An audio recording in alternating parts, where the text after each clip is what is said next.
നമസ്കാരം. 10 കൊല്ലം ഒരു സംസ്ഥാനം ഭരിച്ചു മുടിച്ച് സർക്കാർ ജീവനക്കാരുടെയും പാവപ്പെട്ട പെൻഷൻകാരുടെയും DAയും DRും നൽകാതെ വഞ്ചിച്ചവർ പുതിയ സർക്കാർ വന്ന് ദിശാബോധമുള്ള ബജറ്റ് പ്രഖ്യാപിക്കുമ്പോൾ വന്നിരുന്ന് DA കുടിശ്ശികയെക്കുറിച്ച് ബജറ്റിൽ പറയുന്നില്ലല്ലോ എന്ന് ചോദിച്ചാൽ അതിനെയാണ് ഇരട്ടത്താപ്പെന്ന് വിളിക്കേണ്ടത്. പ്രതിപക്ഷ നേതാവ് പിണറായി വിജയന്റെ ഈ വിചിത്രമായ ചോദ്യത്തിന് മുഖ്യമന്ത്രി VD സതീശൻ നല്ല ചുട്ട മറുപടി നൽകിയിട്ടുണ്ട്. ഇത്രയും വർഷക്കാലം DA കൊടുക്കാതെ ഇത്രയും വലിയ കുടിശ്ശിക വരുത്തി വെച്ചത് പിണറായി വിജയന്റെ LDF സർക്കാരാണ്. 10 കൊല്ലം അധികാരത്തിലിരുന്നൊഴിഞ്ഞപ്പോൾ പുതിയ സർക്കാരിനോട് വന്ന് ചോദിക്കുകയാണ് DA കുടിശ്ശിക കൊടുക്കുന്നില്ലേ എന്ന്. ഇത് ആര് വരുത്തി വെച്ച ബാധ്യതയാണ്? ഈ ചോദ്യം തന്നോട് ചോദിക്കാൻ പിണറായി വിജയന് യാതൊരുവിധ അർഹതയുമില്ല. ഈ ചോദ്യം ജീവനക്കാർ മുഴുവൻ അദ്ദേഹത്തോട് തന്നെ ചോദിച്ചോളും എന്ന് VD സതീശൻ പ്രഖ്യാപിക്കുമ്പോൾ നാണം കെട്ട് തല താഴ്ത്താനേ പ്രതിപക്ഷത്തിന് കഴിയുന്നുള്ളൂ. അല്ല പ്രതിപക്ഷ നേതാവേ, താങ്കൾ ഭരിച്ചൊഴിഞ്ഞപ്പോൾ കേരളത്തിന്റെ ട്രഷറിയിൽ 5 പൈസ ബാക്കിയില്ലായിരുന്നു എന്ന് മാത്രമല്ല 87,000 കോടിയോളം രൂപയുടെ ഹിഡൻ ലയബിലിറ്റീസ് ആണ് പുതിയ UDF സർക്കാരിന്റെ തലയിൽ കെട്ടിവെച്ചത്. സർക്കാർ ജീവനക്കാരുടെ ലീവ് സറണ്ടർ ആനുകൂല്യങ്ങൾ പൂർണ്ണമായും മരവിപ്പിച്ചു. പണം കൃത്യമായി മാറ്റിവെക്കാതെ മെഡിസെപ്പ് എന്നൊരു പേരിൽ വലിയൊരു തട്ടിപ്പ് ഇൻഷുറൻസ് കൊണ്ടുവന്ന് ജീവനക്കാരെയും ആശുപത്രികളെയും ഒരുപോലെ വഞ്ചിച്ചു. ഇത്രയും വലിയ സാമ്പത്തിക അരാജകത്വം സംസ്ഥാനത്ത് ഉണ്ടാക്കി വെച്ചിട്ടാണ് ഇപ്പോൾ വന്നിരുന്ന് വലിയ ജനാധിപത്യവാദി കളിക്കുന്നത്.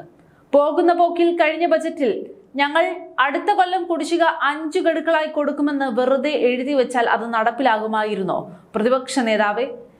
ട്രഷറിയിൽ പണമില്ലാതെ വെറും കടലാസ് പ്രഖ്യാപനങ്ങൾ മാത്രം നടത്തി ജനങ്ങളെ പറ്റിച്ച നിങ്ങളുടെ ആ പഴയ രീതി ഇനി കേരളത്തിൽ നടപ്പില്ല.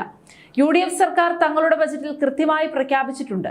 ജീവനക്കാരുടെ DAയും DRും മുടക്കം കൂടാതെ നൽകുമെന്നും മെഡിസെപ്പ് പൂർണ്ണമായും പരിഷ്കരിച്ച് ജനപ്രയോജനപ്രദമാക്കുമെന്നും മുഖ്യമന്ത്രി VD സതീശൻ ഉറപ്പ് നൽകി കഴിഞ്ഞു. ഒരു ഗഡു പോലും കുടിശ്ശിക വരുത്തില്ലെന്നതാണ് ഈ സർക്കാരിന്റെ നയം. കഴിഞ്ഞ 10 വർഷത്തെ ഇടതുപക്ഷ ഭരണം കൊണ്ട് കേരളത്തിന്റെ സമ്പദ്ഘടനയെ 25 വർഷം പിന്നിലേക്കാണ് പിണറായി വിജയൻ വലിച്ചെറിഞ്ഞത്.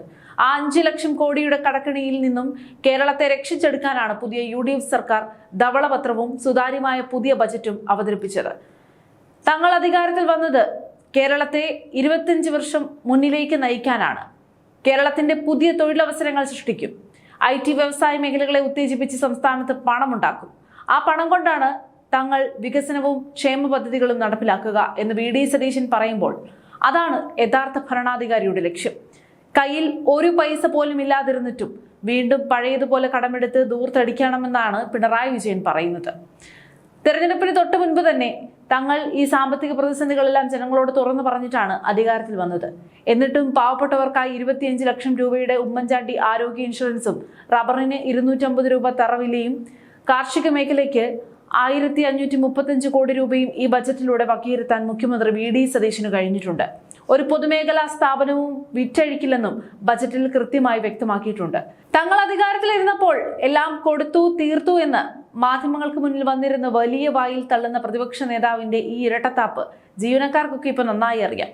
വാക്കും പ്രവൃത്തിയും രണ്ടായ പിണറായി വിജയന് മാത്രമേ സ്വന്തം ഭരണം വരുത്തിവെച്ച ശാപങ്ങൾക്ക് പുതിയ സർക്കാരിനെ കുറ്റപ്പെടുത്താൻ സാധിക്കൂ. ധാർമ്മിക ബോധമുള്ള ആർക്കും അതിന് കഴിയില്ല. കടക്കിണി കൊണ്ട് സംസ്ഥാനത്തെ ശ്വാസം മുട്ടിച്ച ഒരു ഇരുണ്ട ഭരണകാലം അവസാനിച്ചു കഴിഞ്ഞു. ഇനി വരാൻ പോകുന്നത് കൃത്യമായ പ്ലാനിങ്ങും ദിശാബോധവുമുള്ള VD സതീശൻ സർക്കാരിന്റെ കേരളമാണ്. അതുകൊണ്ട് പ്രതിപക്ഷ നേതാവ് വെറുതെ ബജറ്റിൽ കുറ്റം കണ്ടുപിടിക്കാൻ ഇറങ്ങുന്നതിന് മുൻപ് താങ്കൾ വരുത്തിവെച്ച ആ 87,000 കോടിയുടെ ബാധ്യതകൾക്ക് ജീവനക്കാരോട് മറുപടി പറയാൻ തയ്യാറാകണം. നിങ്ങളുടെ ഈ വ്യാജ അവകാശവാദങ്ങൾക്ക് മുന്നിൽ പുതിയ കേരളം വഴങ്ങില്ല എന്ന് ഉറപ്പാണ്.